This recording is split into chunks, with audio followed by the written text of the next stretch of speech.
Muscle city prime news और मैं हूं मनीष उपाध्याय। आज हम लोग हैं नगर पंचायत कोपा में और हमारे साथ ही यहां से स्थानीय चेयरमैन प्रतिनिधि गुस्तामी खान जी, आपका बहुत बहुत स्वागत है हमारे चैनल पे। सबसे पहला सवाल होगा, पंचायत से ग्राम पंचायत से नगर पालिका बन गया, अब क्या लग रहा है ग्राम पंचायत जो विकास कर पा रही थी इस क्षेत्र के लिए और अब आप कितना विकास करेंगे? ग्राम पंचायत में तो विकास समझिए कि नाम मात्र का था। नाम मात्र का इसलिए था क्योंकि आप अगर कोपा घूमेंगे तो आप देखेंगे कि मतलब पैसा गवर्नमेंट देता था। ऐसा तो नहीं है कि पैसा गवर्नमेंट की तरफ से नहीं आता था। और 7 निश्चय योजना जो आया था उसके लिए भी पैसा हमारे मुख्यमंत्री जी की तरफ से आता था। मगर आप उसका छोटा सा 7 निश्चय योजना का एक छोटा सा डेमो अगर आपको देखना है तो ऑल ओवर कोपा नगर पंचायत में आप एक सर्वे करा लीजिए और पता चल जाएगा कि जल नल का पानी अभी तक कितने घर में गया है। बहुत लोग वार्ड नंबर 3 है वहाँ पे तो आप जाके देखिएगा तो हमको लग रहा है कि जब 7 निश्चय योजना का उद्घाटन किया गया था पूर्व मुखिया जी के द्वारा तो उसके बाद से 10 या 15 दिन शायद पानी आया और आज तक वो पानी वहाँ पे ठप है। उसी तरह से पूरे नगर पंचायत में हर जगह पे पानी का तकलीफ है और कहीं पे भी अभी तक पानी नहीं आया। हम लोगों का कार्यकाल भी 10 महीना हो गया और इस पे हम लोगों का जो ग्राम पंचायत की तरफ से नगर पंचायत को हैंड ओवर होना था अभी तक वो प्रक्रिया ऑन पेपर चालू है, अभी हुआ नहीं है, हस्तांतरण नहीं हुआ है, जिसकी वजह से इस पर हम लोग एक्शन नहीं ले पा रहे हैं क्योंकि हम लोगों के पास नल जल के लिए कोई भी फंड नहीं है। और आंतरिक संसाधन का अगर पैसा आ जाता तो आंतरिक संसाधन का भी अभी पैसा हमारा नहीं आया है जो रेवेन्यू से आता है और होल्डिंग टैक्स वगैरह, होल्डिंग टैक्स अभी यहाँ पे लागू नहीं किया गया है और रेवेन्यू का पैसा विभाग में है अभी वो आया नहीं है। अगर वो भी आ जाता तो हम लोग अपने हाथ से करवाते और ग्राम पंचायत के तरफ से जो पैसा हमको आना था नल जल का वो भी अभी नहीं आया है, जिसकी वजह से उस पर हम लोग भी एक्शन नहीं ले पा रहे हैं। देखिए, बिहार की बदहाली का ये सबसे बड़ा नमूना और हम आपको बता दें कि एक मतलब विवश है बिहार और बिहार की जनता, क्योंकि 10 महीने होने के बाद नगर पंचायत बना, मतलब पहले पंचायत था उसके बाद नगर पंचायत बना और नगर पंचायत के 10 महीने होने के बाद भी यहाँ का मतलब जो प्रोसेस होता है जो मतलब स्थानांतरित करने का वो अभी तक आपको उसका कार्यकाल नहीं दिया गया। ये अपने आप में एक बहुत ही गिल्ट वाली बात है और 10 महीने पेपर प्रोसेस होने के बाद जब नगर पालिका की ये हाल है, नगर पंचायत की जब ये हाल है तो क्या लगता है कि वार्ड का विकास क्या हो पाएगा? नहीं, वार्ड का विकास तो बहुत अच्छा हो रहा है। यहाँ पे आप देख सकते हैं कि पहले ऐसा भी गली है जो मतलब जब से देश आजाद हुआ है आज तक वहाँ पे एक ईंटा भी नहीं रखा गया था। आज ऐसी ऐसी गलियों को आप जाके देखेंगे तो वहाँ पे आपको नगर पंचायत चेयरमैन रुखसाना खातून जी का नाम वहाँ पे देखने को मिलेगा। तो सिर्फ नाम देखने को मिलेगा या काम भी होगा? काम भी हुआ है, काम हुआ है तो भी ना नाम देखने को मिलेगा। बिना काम के नाम हम जाके देखेंगे पब्लिक गाली नहीं देगी। कोपा की जनता मूर्ख नहीं है ना, कोपा की जनता समझिए कि चालाक है, पढ़ी लिखी जनता है, तो उसको बेवकूफ़ बनाना मुश्किल है क्योंकि बेवकूफ़ बनाया जा रहा था और आप देख सकते हैं बेवकूफ़ नहीं है उसका जीता जागता उदाहरण हम हैं। कोपा नगर पंचायत में हम नहीं रहते थे, हम खुद बिजनेसमैन हैं, इंजीनियर हैं, बाहर जॉब करते थे, फिर अपना खुद का बिजनेस करते थे। मगर यहाँ पे हम 2 साल आए, 2 साल मेहनत किए और लोगों ने हम पे भरोसा जताया और उसका भरोसे का आज जीता जागता उदाहरण है कि आप कोई भी नवगठित नगर पंचायत में आप चले जाइए, कोई भी, हमारा मतलब आपसे एक चैलेंज है कि आप कोई भी नगर पंचायत नवगठित नगर पंचायत में चले जाइए और दिखा दिए कोई भी योजना हुआ हो तो बिल्कुल नहीं हुआ है। और कोपा नगर पंचायत में हम लोग के जीतने के बाद समझिए कि 7 योजना हम लोगों ने कंप्लीट करा दिया उसका टोटल। और योजना कंप्लीट करा के हम देखे हैं कि बड़े बड़े नेता लोग हैं और छोटा सा भी अगर एक नाला भी बनवाते हैं तो वहाँ पे फीता काटने चले जाते हैं और रस्सी काटने चले जाते हैं, उद्घाटन जरूर करते हैं। मगर पहले ऐसे हम लोग चेयरमैन हैं कि जो कहीं पे भी उद्घाटन करने नहीं जाते हैं, बनवा दिए तो हो गए, वहाँ पे पब्लिक इस्तेमाल करने लगा। 7 योजना हमने चालू कर दिया। आप बल्डीहा अगर जाएंगे, इधर से अगर जाना होगा तो इधर से चले जाइएगा बल्डीहा, वहाँ पे जाके देखिए भरटोली है।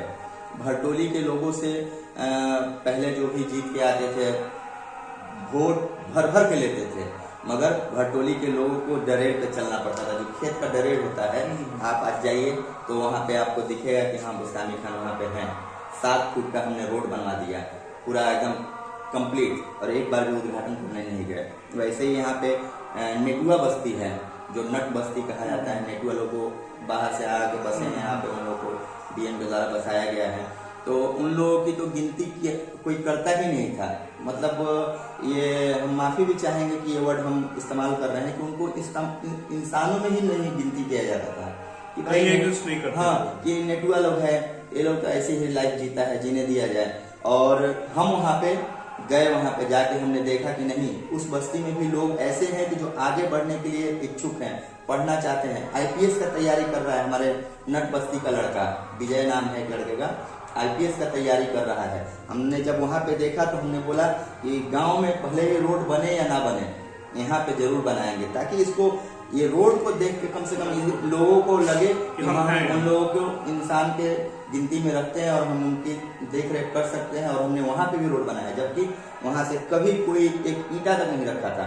उसी तरह से गाँव में एक चांद गली है, हमने जीता वहाँ पे बना दिया। यहाँ पे हमारे 9 नंबर वार्ड में बना दिया। अभी 2,54,00,000 की लागत से 3 तालाब, एक थाना के सामने है तालाब, एक भरारी है और एक बल्डिंगा स्कूल के सामने है। 3 तालाब का हमने पूरा एस्टिमेट बना के तैयार करवा के लगभग 2 करोड़ के आसपास का टोटल एस्टिमेट है, जिसमें से 15 लाख रुपया सरकार की तरफ से हमने मंगवा भी लिया, हमारे पास है। और टोटल वार्ड में जितना भी हमारा वार्ड है सब 13 वार्ड है यहाँ पे नगर पंचायत कोपा में। 13 वार्ड से हमने योजना लेके विभाग में भेज भी दिया। जो बड़ा बड़ा योजना है जैसे 39 लाख का, 40 लाख का, 38 लाख का, 28 लाख का, इस तरह का हमने योजना भेज भी दिया। और OTS भी हो गया है, जो 25 लाख के अंडर में आता है एग्जीक्यूटिव इंजीनियर की तरफ से OTS हो गया है।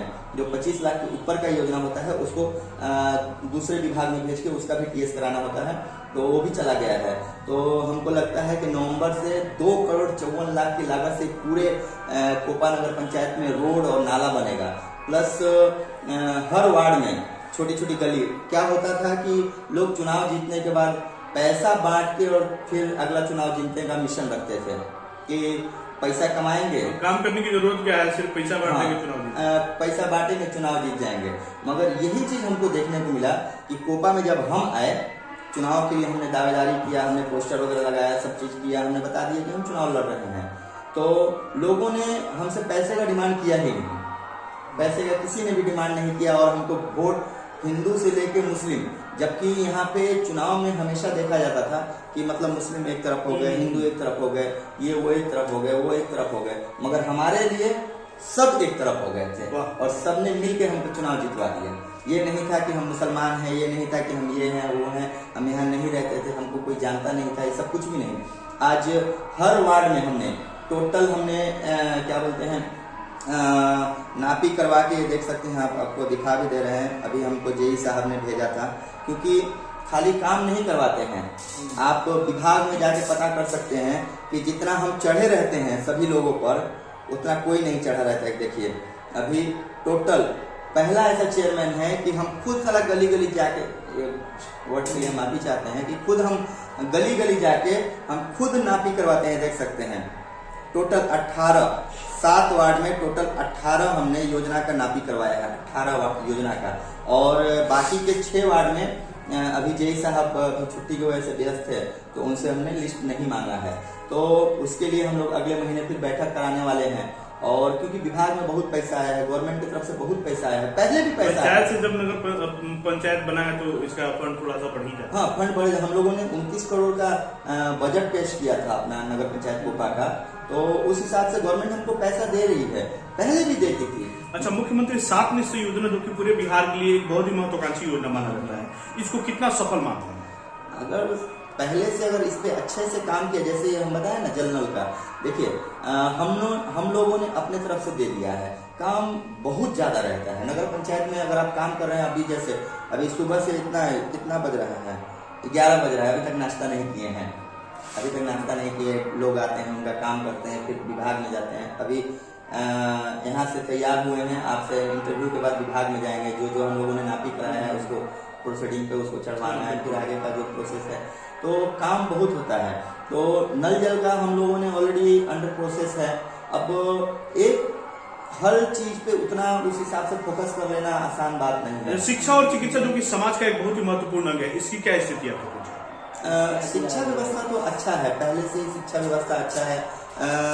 बता दें आपको कि टोटल बनट्टा गांव है, बल्डीहा है, भटवलिया है और कोपा है, हरदे छपरा है। तो भटवलिया और हरदे छपरा तो एक ही गांव है और बाकी हर जगह पे आपको सरकारी स्कूल मिलेगा, प्राइमरी स्कूल मिलेगा, मिडिल स्कूल मिलेगा, हाई स्कूल मिलेगा। यहाँ तक इंटर का स्कूल भी यहाँ पे है। हमारे हाई स्कूल में ही कनेक्ट करके high school and junior college भी कर दिया गया है। तो शिक्षा व्यवस्था यहाँ पे अच्छा है और लड़के भी अच्छा पढ़ाई वगैरह करते हैं। वृद्धा पेंशन योजना और आवास योजना कैसे की है? आवास योजना के लिए हम लोगों ने ऑलरेडी एक मुहिम चलाया और समझिए कि शायद हम पहला ऐसा बेवकूफ चेयरमैन प्रतिनिधि हैं कि हमने वीडियो बना के, मोबाइल से वीडियो बना के, और हमने हर ग्रुप में, हमारे एक एक ग्रुप में 2-2 हजार 1500 लोग हैं टोटल, हमारे ग्रुप में हमने वीडियो बना के डाल दिया कि ये चीज आप जमा करिए और आवास योजना लेके जाइए। अभी तक जो लोगों ने बहुत ही ट्रांसपेरेंट तरीके से आप काम कर रहे हैं। हाँ, जो है हमारा टोटल हम ग्रुप में डाल देते हैं। कितने लोग हमसे इस चीज के लिए खफा हो जाते हैं कि अब माल कैसे मिल पाएगा। तो माल तो लेना मुश्किल है, हमारे राज्य में माल लेना मुश्किल है और माल लेना है तो हमारे जैसे आप भी बिजनेस करिए, काम करिए, हम साथ में बिजनेस करते हैं। आज के डेट में हमारे कर्नाटक में खुद का टेंडर लेके काम कराते हैं, पावर प्लांट में शटडाउन वर्क लेते हैं। ऑल ओवर इंडिया में हमारा काम चलता है। माल लेना होगा तो काम करना पड़ेगा नहीं तो ऐसे तो माल लेना मुश्किल है। और जो भी है राशन कार्ड है, अभी आपको बता दें कि हर मंगलवार को, फिर हम अपने आप को बेवकूफ कहेंगे कि हर मंगलवार को ऐसे हम पहला बेवकूफ आदमी हैं कि अपने दरवाजे से गाड़ी भेजते हैं। कहाँ? ब्लॉक में, उसके बाद से हॉस्पिटल में, जिसको जो भी काम है, हम मैक्सिमम लोगों को सरकारी हॉस्पिटल से जोड़ने का काम करते हैं क्योंकि हमने बाहर, हम 8 कंट्री घूमे हैं और 8 कंट्री में हम घूमे हैं और हम वहाँ पे लोगों से हमने पूछा था कि आप लोग इतना डेवलप क्यों हैं, इतना तरक्की कैसे हो रहा है। हमने एक बार यहाँ पे प्रोग्राम कराया था, उसमें भी हमने ये बात कहा था कि हम जब सऊदी अरब में थे तो मेरी सैलरी लगभग 1.5 लाख रुपया थी और मेरे साथ वाले अरबी की भी सैलरी 1.5 लाख रुपया थी। मगर वहाँ पे आप एक मोबाइल कवर भी लेते हैं तो यहाँ पे जैसे 50 रुपये का 60 रुपये का कवर मिल जाता है, वहाँ पे कम से कम मिनिमम 10 रियाल से मिलेगा। 10 रियाल यानी 200 रुपया हो गया। तो 200 रुपये से आपको लेना पड़ता है। तो हमने उसको बोला कि हमारी सैलरी, हमको तो लगा तुमको सैलरी ज़्यादा मिलता होगा क्योंकि तुम लोगों का तो लिविंग स्टैंडर्ड हम लोगों से अच्छा है। हम लोग तो कम पैसे में अपने आप को एडजस्ट कर लेते हैं और अच्छे से हम लोग रहते हैं, एकदम सेम रहते हैं। तो उसने बताया कि यहाँ का गवर्नमेंट हम लोगों को शिक्षा फ्री देता है, हम लोग फ्री का शिक्षा ले रहे हैं, मेडिसिन फ्री दे रहा है, हॉस्पिटल फ्री दे रहा है, हम फ्री का ये कर रहे हैं। मतलब जो भी स्कॉलरशिप, वो लोग भी बाहर भेजते हैं, यहाँ से भी बाहर जाते हैं। यहाँ पे भी अगर आप अच्छा एजुकेशन ले रहे हैं तो आपको बाहर जाने का गवर्नमेंट की तरफ से, मगर लोगों को जानकारी नहीं है, नॉलेज के अभाव में बहुत सारी नहीं है। और हम बार बार इस चीज को बारे में बताते हैं कि भाई सरकारी हॉस्पिटल जाइए, क्योंकि जो सरकारी हॉस्पिटल में जो डॉक्टर सरकारी हॉस्पिटल में है वही प्राइवेट हॉस्पिटल खोल के रखे हैं और उनके पास 200 लोगों का भीड़ लगता है और वहाँ पे जीरो सरकारी अस्पताल में वो रहते ही नहीं है, तो फिर मरीज इलाज रहते हैं।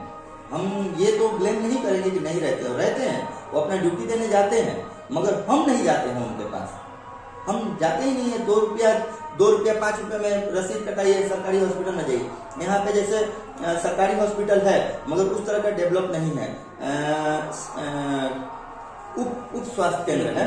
तो हमने ऑलरेडी जैसे ही हमने चुनाव जीता था तो हमने मुख्यमंत्री जी को जाके, यहाँ पे मुख्यमंत्री जी आए थे सर्किट हाउस में छपरा, तो हमने जाके लेटर पैड पे अपनी माता जी के लेटर पैड पे लिख के जाके हमने वहाँ पे उनको दिया था कि इसको अपग्रेड किया जाए। उसके बाद से विधायक जी से भी हमारी बात हुई थी, हमारे गांव के ही विधायक हैं सत्येंद्र यादव जी, उनसे भी बात हुई थी, उन्होंने भी इस चीज़ के लिए प्रोसेस किया हुआ है।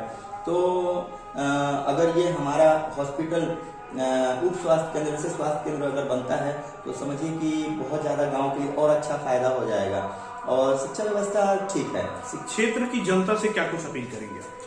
क्षेत्र की जनता से यही अपील करेंगे, जहाँ पे भी काम हो रहा है, जहाँ पे भी हम योजनाओं को ला रहे हैं, आप लोग पूरा सहयोग करिए। अगर आप सहयोग करते हैं तो समझिए कि विकास ऑटोमेटिक होगा। और अभी छठ पूजा के पहले हम लोग पूरे गांव में, पूरे नगर पंचायत में लाइट का सौगात देने जा रहे हैं ताकि पूरा गांव हमारा छठ पूजा के पहले पूरा गांव चमचमाता हुआ नजर आएगा। और आपको बता दें कि सफाई के लिए भी हम लोगों ने इतना चीज खरीद लिया है कि हमको लगता है कि आप शायद छपरा नगर निगम में भी जाएंगे ना तो उतना गाड़ी और उतना अरेंजमेंट नहीं होगा। हम लोगों ने अभी जेसीबी, अभी एकदम मॉडर्न टेक्नोलॉजी वाला जेसीबी और टीपर, ई रिक्शा, ट्राईसाइकिल, उसके बाद से ट्रैक्टर, सब चीज अभी सक्शन मशीन के लिए हम लोग दिए हैं कि ताकि जो टॉयलेट साफ होता है हम डायरेक्ट करें। और बता दें कि जेसीबी के लिए भी हम लोग अभी बैठक करने वाले हैं, एक रेट निर्धारित करके उसको प्राइवेट सेक्टर में भी हम लोग चलाएंगे। इससे नगर पंचायत का आंतरिक संसाधन भी होगा और गांव वालों को कम पैसे में जेसीबी में मिल जाएगा। जो जेसीबी लोग ज्यादा पैसे में 1200 घंटा 1000 घंटा लेते हैं उसको हम लोग रेट कम निर्धारित कर देंगे, ताकि जो पेट्रोल का जो उसमें खर्चा लगे, पेट्रोल जेसीबी पेट्रोल या डीजल पे चलता है, डीजल पे चलता है, हमको ध्यान नहीं है, तो वो डीजल का भी हम लोग को खर्चा कम लगेगा। प्लस जितना डीजल का खर्चा होगा और जो ड्राइवर का रेंट होगा उस हिसाब से एक छोटा सा रेट निर्धारित करके उसको चलाएंगे। इससे गांव वालों को फायदा होगा। पहली बार मतलब आपसे बात करने के बाद पहली बार मुझे ऐसा लग रहा है कि मैं किसी पढ़े लिखे उम्मीदवार से और पढ़े लिखे मतलब चेयरमैन के प्रतिनिधि से मैं बात कर रहा हूँ, और नई टेक्नोलॉजी और नई स्टेमिना और नई एनर्जी के साथ आप जिस तरह से अपने नगर पंचायत का डेवलपमेंट का एक प्लान जो आपने बना रखा है और सोच रखा है, मुझे लगता है कि आपका सपना जो है बहुत जल्दी साकार होगा और बहुत ही बेहतर तरीके से आप अपने पंचायत नगर पंचायत के लोगों को एक बड़ी सौगात के रूप में जो है देने का प्रयास करेंगे। क्या कुछ लग रहा है इस बार जो है छठ बीत रहा है, छठ बीतने के तुरंत बाद लोकसभा चुनाव आ जाएगा, लोकसभा चुनाव में क्या कुछ लग रहा है चपरा से? लोकसभा के बारे में अब तो हम मतलब एक बड़े लेवल की राजनीति के बारे में कमेंट करना मतलब ये हो जाएगा कि हम इनका समर्थन कर रहे हैं, उनका समर्थन कर रहे हैं। हम लोग उनका समर्थन करेंगे जो जीत के आ रहे हैं, उनका हम वेलकम करेंगे, वो चाहे वो किसी भी पार्टी से हो, जिससे आपके नगर पंचायत को फायदा हो। हाँ, हमको उनसे मतलब है जो जीत के आएंगे हम उनका हम पूरा सहयोग करेंगे, पूरा सपोर्ट करेंगे। अब रहा बात की किसी का वोट मांगना, तो वोट मांगेंगे, अगर मान लीजिए किसी का हम वोट पर्टिकुलर मांग रहे हैं और दूसरा आदमी जीत रहा है तो फिर तो नगर पंचायत का ये क्या बोलते हैं पूरा हमारा प्लानिंग अधेर में चला जाएगा। तो हम नहीं चाहेंगे कि हम किसी के साथ में जाएं या किसी, मगर जनता से हम यही अपील करेंगे कि 2024 का जो लोकसभा चुनाव होगा और उसमें आप एक अच्छे कैंडिडेट को चुने जो आपके बारे में सोचे, आपके समाज के बारे में सोचे, आपके गांव के बारे में सोचे, सबके बारे में सोचे, और आपके एक बार बुलाने पे, वो चाहे दिल्ली हो, चाहे अमेरिका हो, चाहे कहीं पे भी हो, आपके एक बार याद करने पे आपके पास पहुंचे और वहाँ के माहौल को अंडर कंट्रोल रखे, ताकि किसी तरह का माहौल खराब ना हो, माहौल अच्छा बना रहे, भाईचारा अच्छा बना रहे, वैसे नेता को चुनिए। और विकास की जब बात आती है तो देखिए जो बड़े नेता होते हैं, हमारे हिसाब से जो बड़े नेता होते हैं वो बड़ा विकास करते हैं, और गांव का विकास जो छोटे लेवल के नेता होते हैं, चाहे चेयरमैन हैं, चाहे मुखिया हैं, इन लोगों के अंडर में गांव का विकास होता है। क्योंकि गांव का विकास, अब देखिए अब एक एमपी आके अब गांव का नाली या मोरी नहीं बना सकता है, उसके लिए एक मुखिया और एक चेयरमैन को ही आगे आना पड़ेगा, तभी गांव का मोरी और नाली और या गली या रोड ये सब बन सकता है। हाँ, आपको सांसद से, विधायक से अपने एजुकेशन के लिए कुछ चाहिए तो उनसे आप डिमांड करिए, आपको हॉस्पिटल के लिए चाहिए तो उनसे डिमांड करिए। हम लोग हमेशा बात करते रहते हैं, हमारे विधायक जी हैं, समझिए कि बड़े भाई हैं, विधायक जी क्या हैं, बड़े भाई हैं, हमारे गांव के हैं, बड़े भाई हैं, तो उनसे भी हम हमेशा चर्चा करते रहते हैं। विधायक से मतलब आपको मिलता है कोऑपरेशन? हाँ, विधायक जी कोऑपरेशन करते रहते हैं, जो भी रहता है वो हेल्प करते हैं, और जो भी रहता है जो समझिए कि हमको नहीं समझ में आता है तो हम पूछते भी हैं कि ये कैसे होगा, ये कैसे समझ में आएगा। समझिए कि हमारे चुनाव जीतने के बाद उन्होंने ही हमको बताया कि ये योजना से पैसा आता है, वो योजना से पैसा आता है, हम जाके पूछते थे, क्योंकि पूछने में कोई बुराई नहीं है, हमारे गाँव के हैं, हम लोग भी उनको सहयोग दिए थे, तो पूछने में क्या बुराई है। तो देखिए कि टेक्नोलॉजी की जो बात की है आपने और एजुकेशन, तो इसी बिना पे हमको लोगों ने वोट दिया है, इसी बिना पे हमको वोट दिया है, और टेक्नोलॉजी को जो हमने बाहर में देखा है ना, वही चीज को हम यहाँ ला रहे हैं। आप देखिए अभी शायद दूसरे लोग भी खरीद लिए बायो कंपोस्टर, जिससे जैविक खाद बनता है, वो मशीन हमने 10 पीस खरीद लिया, 10 पीस हमने जैविक खाद बनाने वाला मशीन क्या उस पे काम चल रहा है? हर जगह काम चल रहा है, हर जगह पे हमने लगवाया है, जहाँ जहाँ पे जैविक खाद हम बना सकते हैं वहाँ पे हमने उसको लगवाया है मशीन को। और देखिए एक 25 किलो का बोरा जैविक खाद का 600 रुपये में मिलता है, 2500 रुपये का बोरा 600 मिलता है, वही चीज को हम लोग ज्यादा से ज्यादा 100 रुपये में देंगे, 25 किलो। ये बड़ी उपलब्धि आपके नगर। हाँ, ये हम खुद बना, क्योंकि देखिए हम चाह रहे हैं कि जब यहाँ पे होल्डिंग टैक्स लिया जाए ना पब्लिक से, तो उसके पहले उसको बहुत कुछ दे दिया जाए, तो उसको ये नहीं लगे कि हम होल्डिंग टैक्स दे रहे हैं। होल्डिंग टैक्स क्योंकि बहुत बड़ी चीज होती है। आदमी लाइट बिल कितना मुश्किल से भर पाता है, क्योंकि देख रहे हैं कमाई का जो स्रोत है बहुत कम हो गया है, लोगों का बहुत परेशान रहते हैं। हाँ, बहुत ज्यादा परेशान है। और कोरोना काल के बाद तो बहुत ज्यादा देश समझिए कि नीचे